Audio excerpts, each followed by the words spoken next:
وزیر اعلیٰ صاحب نے قانون کی اطاعت کی. ہمارے جو بھی تحفظات ہوں الیکشن کے حوالے سے اس ملک میں جو اس وقت فضا ہے، جس طرح سے عوام کے ووٹ کے ساتھ معاملہ کیا جا رہا ہے، ہم اس حوالے سے اپنا بھرپور بیانیہ رکھتے ہیں اور ایک وائٹ پیپر ہری پور کے حوالے سے بھی جلد شائع کریں گے. لیکن ہم کسی کو یہ موقع نہیں دیں گے کہ یہ کہا جائے کہ ہم نے قانون کی اطاعت نہیں کی. جو بھی قانون کا لفظ ہے ہم اس کی اطاعت بہرحال کریں گے. قانون کی روح ایک اور چیز ہے. ہم روح کو بھی ٹٹولتے رہیں گے، ڈھونڈتے رہیں گے کہ اس ملک میں قانون کی کوئی روح باقی ہے یا صرف لفظ باقی ہے. آج ہم نے، ہمارے وکیل صاحب علی بخاری صاحب نے الیکشن کمیشن کے سامنے اعتراضات رکھے اس حوالے سے کہ دیگر لوگ جو اس الیکشن میں صوبہ خیبر پختونخوا میں جا کر گفتگو کرتے رہے، پنجاب سے جا کے جو وہاں گفتگو ہوئی، اس حوالے سے جو ہماری درخواستیں ہیں ان کو آج سماعت کے لیے نہیں لگایا گیا. تو ہماری استدعا ہے کہ ہر فریق کے ساتھ ایک قسم کا سلوک ہو. یہ نہیں ہو سکتا کہ وزیر اعلیٰ صاحب کے کسی جملے کو سیاق و سباق سے ہٹ کر اٹھایا جائے اور ان پہ الزام لگا دیا جائے. ہمارا موقف بالکل واضح ہے. وزیر اعلیٰ خیبر پختونخوا نے کسی کو کوئی دھمکی نہیں دی غیر قانونی نوعیت کی.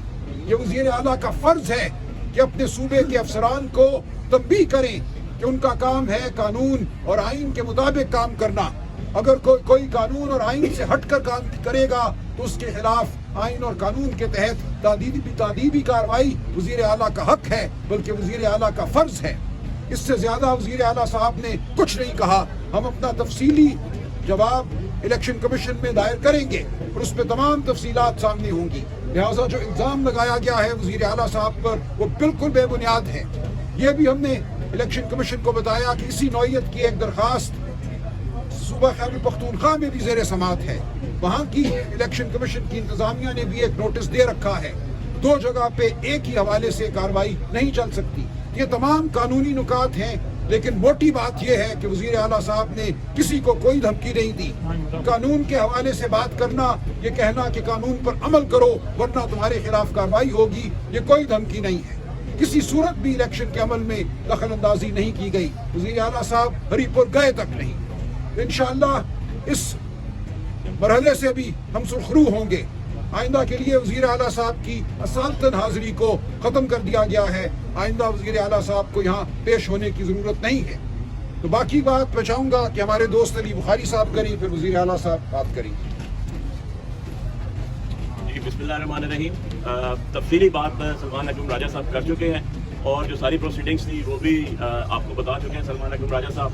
اس کے علاوہ ہم نے جو 2 پوائنٹس لیے، مینٹینیبلٹی کو پہلے ڈیسائیڈ کریں کہ آیا آپ نے یہ article 218 sub class 3 of constitution آپ نے یہ ٹیک اپ کیا ہے، اور اگر یہی چیز 234 الیکشن ایکٹ کے تحت آر او یا ڈی آر او یا جو ڈی ایم او وہاں پر بنے ہوئے تھے ہری پور کے، انہوں نے ٹیک اپ کر لیا، تو پہلے یہ ڈیسائیڈ کریں گے کون سنے گا. وہاں بھی 28 کی تاریخ رکھی ہوئی ہے انہوں نے فار جواب. اور دوسری چیز ہم نے ان سے کہی کہ ہماری اپلیکیشن جو وہاں پر وہ کینڈیڈیٹس تھے، جو سو کالڈ ریٹرن کینڈیڈیٹ جس کو بنایا گیا اس کے خلاف آئی ہوئی ہیں، جس کے اندر یو ایس پی پنجاب کی وزیر اعلیٰ، ان کے ہسبینڈ کے بہت زیادہ تقاریر اور ان کے جتنے بھی باقی سارے جو لوازمات انہوں نے وہاں پر کیے ان کی تفصیل بھی دی گئی، جس کے اوپر انہوں نے نیکسٹ ڈیٹ ہمیں دی. اور اب ہم نے مینٹینیبلٹی اور رپلائی بہت سبمٹ کرنے ہیں. ساتھ انہوں نے سی ایم صاحب کی ایگزامشن جو ہے اس کو بھی مستثنا قرار دے دی. Thank you. جی بسم اللہ الرحمن الرحیم. ایاک نعبد و ایاک نستعین. تمام ٹیکنیکل اور قانونی باتیں ہمارے وکلاء نے کی.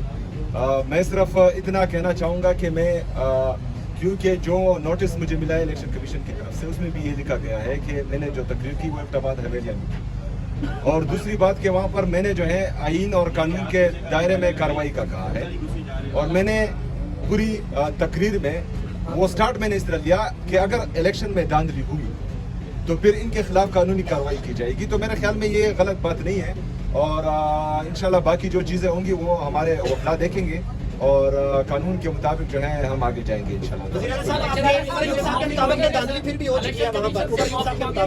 اچھا، اس پر جو مجھے اطلاع ملی ہے ہمارے پاکستان تحریک انصاف ہری پور کی طرف سے کینڈیڈیٹس کی طرف سے، جو پریزائڈنگ آفیسرز تھے وہ ہمارے گورنمنٹ خیبر پختونخوا کے تھے، انہوں نے فارم 45 ہر طرح کی پریشر کے باوجود جاری کیا.